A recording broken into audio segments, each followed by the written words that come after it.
Hey up, my squad! This is your captain speaking, and welcome to The Villain is Made! Let's start the game. I loved that song. Welcome. I am not a narrator. I am simply aiding in the narration of this prologue. And this story, while includes me, revolves around someone else. This is the story about a young girl. For reasons I shall keep secret, we shall refer to this girl as the girl. The girl lived in a fantasy world where heroes and villains were talked about often in the news. Oh my god, it's the girlfriend! Villains would make their presence known and destroy towns, and heroes would fight them to maintain the status quo. Heroes would be praised and villains hid away in their castles. Despite the adventures and the chaos around the world, she grew up in a quiet, old-fashioned town that lived peacefully, safe from monsters. She was taught the difference between heroes and monsters. Let me just... it's much better for me. She was taught that heroes are good and noble,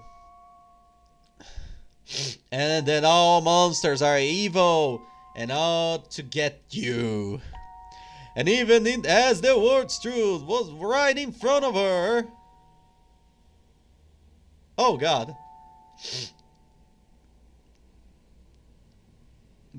Oh, she kept her head low. Oh god. Heroes live and monsters but suffer and die.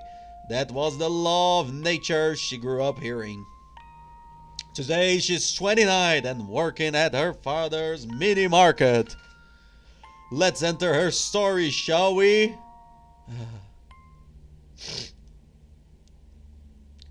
The town is so quiet today. I wonder why.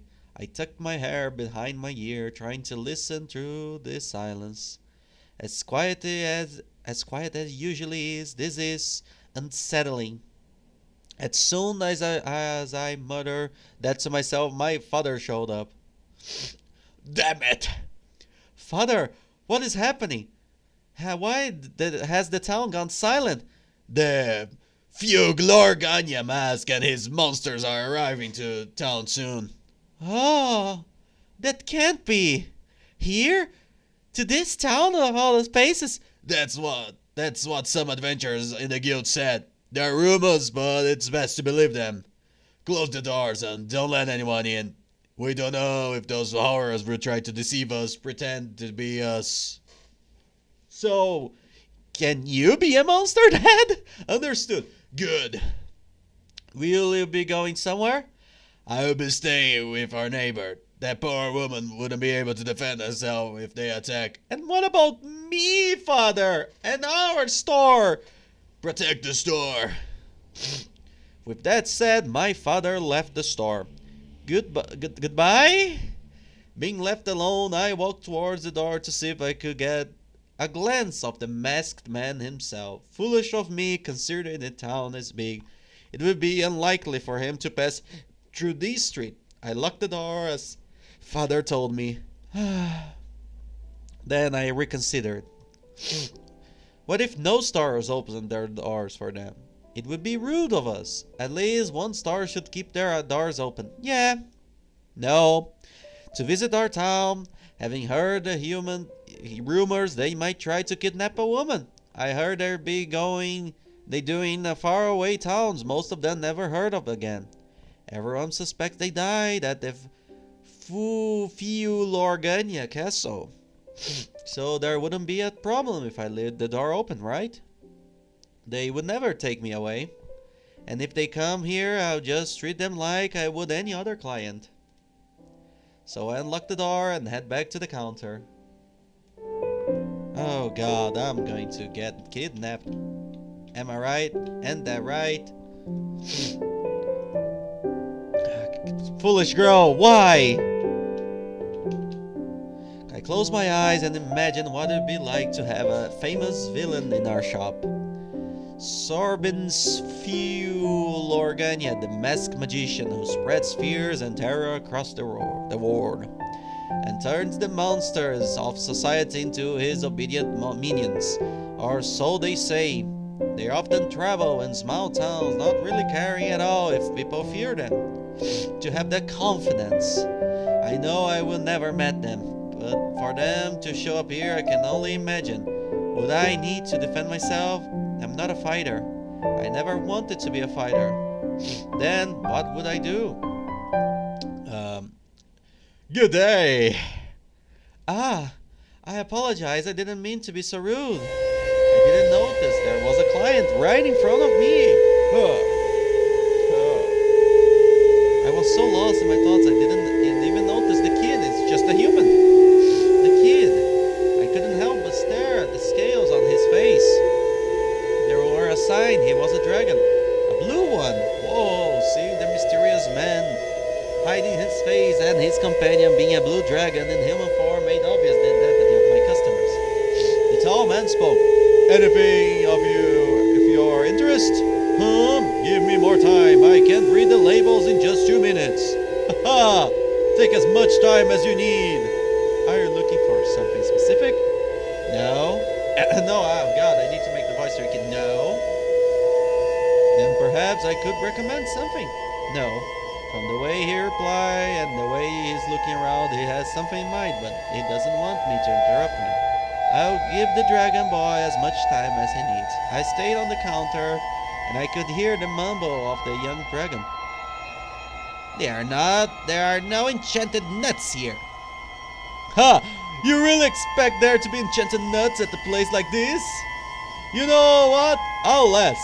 Do you happen to have enchanted nuts here? Enchanted nuts? Based on their name, I could assume they were talking about some magical treat. Something no one would find in an old-fashioned town such as mine. It's a shame, but we do not. Huh. A shame. I thought the people of this town didn't fancy enchanted items. I looked around at the store and leaned over to check if there were people nearby. Other people, perhaps? Don't rat me out, though.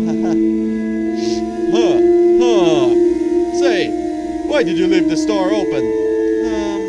Well, every other store must be closed right now, right? So you don't have anywhere else to go shopping. I see. Oh my god, I'm a dumbass. The man with the hat kept looking in my general direction. Though I couldn't really tell what caught his eye since the hat covered everything. Say, young lady. Would you be interested in coming with us? Oh my god, he has a smile, and it's just like my ability. It's just like my eyes when they are closed. It's just a line. Would you like to work for me? What? Wait, what? The dragon boy stepped in, not having finished his search. Master, there's no need to ask her. Then he turned to look at me. You will be coming with us. So very forward, aren't you? Oh no, the kid said that. If you, master, find it that you to be kind to her, then I shall be one to order her to come with us. To go with you? I don't even know why you are asking me. You will know once we are at my castle. This is insane. This is happening. It's true. I suppose I don't have a choice, do I? No, there should be an option to say no. I need to stay with my father. I will go. Good, very good. Now come here. We'll take the fast way.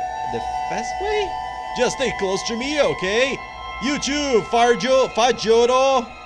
I know. Fajiro. So that's the boy's name. Alright guys, here we go! Play, play, pong! While holding into him, the world starts spinning around us. Ha ha ha! Whoa! No, we're the ones spinning. I'm getting dizzy. Don't let go! I could feel my stomach turning. And although I should feel nauseous, I didn't. I feel joyous. driven by adrenaline. I had never seen something like this before, and then that spinning stopped.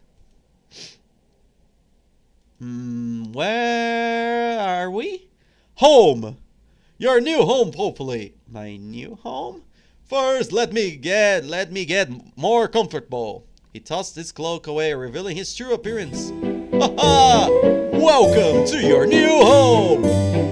I'm Sorbis Fulorgania, and will be your new master. Sorbis Fulorgania, for those who might be having some trouble. Wait, what? Sorbis Fulorgania. Oh, for the I get it. The girl. I was under the impression that the man at the store was the Fulorgania mask. I didn't expect this. The Fulorgania mask was floating in midair and lacked the lower half of his legs. Oh, so there's no leg. No, there is legs. Well, okay. And his extravagant appearance didn't match the image I had of him. So, not what you expect, correct? I'm sure you expect the Fulorgania mask to look more devilish. Horns, a giant cape to hide my claws, a big toned body, and scars, giant fangs.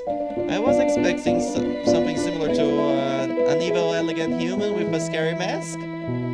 That's a form I use when dealing with my enemies. Haha! At the comfort of my home, I prefer to look more like myself. And this appearance does put my lackeys at ease. I actually enjoy seeing you in your more monstrous appearance. It's really scary and cool. Of course! And your mask is very creepy, with the menacing eyes and your creepy smile. Thank you, Farjo! Oh my god. Anyway, before I officially hire you and make you my newest minion, there is something I might ask. Yes? Why? Huh? That was surprisingly easy. You didn't put up any fight or try to stop me from taking you with us. In fact, you just went along with our every word. Why? Because I'm stupid. Why? I don't know. Come on! An average individual would at least try to not be taken away from their friends and families by a villain, would they? I guess? You guess? What an answer! You must have an actual answer, don't you? Because, why didn't I put up a fight? It happened just as I was starting to imagine what we'd do in case it happened. And then it happened. The moment arrived and my choice was to go along with it. Why didn't I try to stay? I think, I don't know. But there must be a reason, yes! I can't know? You can't know? What's stopping you? I just don't know. Stop asking me questions I do not know how to answer to. My, how assertive! Consider this to be the one job interview I will give you. Don't aim to give a complete answer, but something more simple.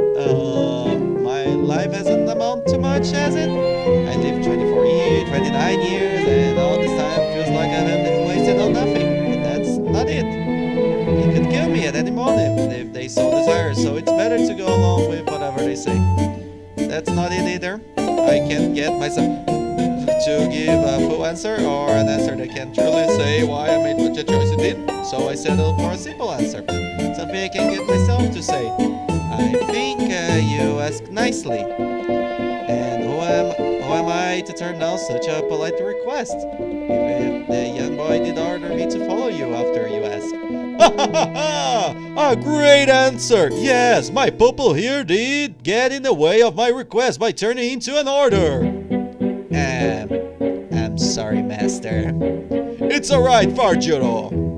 Now, I won't leave any details out. Miss, I would like to hire you as my maid. Just by looking at you, I can tell you do a good job. I will give you a place to sleep and eat, and will pay you well too. And we'll be paying paying a large amount in case you want a good peaceful retirement once you're too old to work. But most importantly, oh my god, he's not a villain, he's a saint!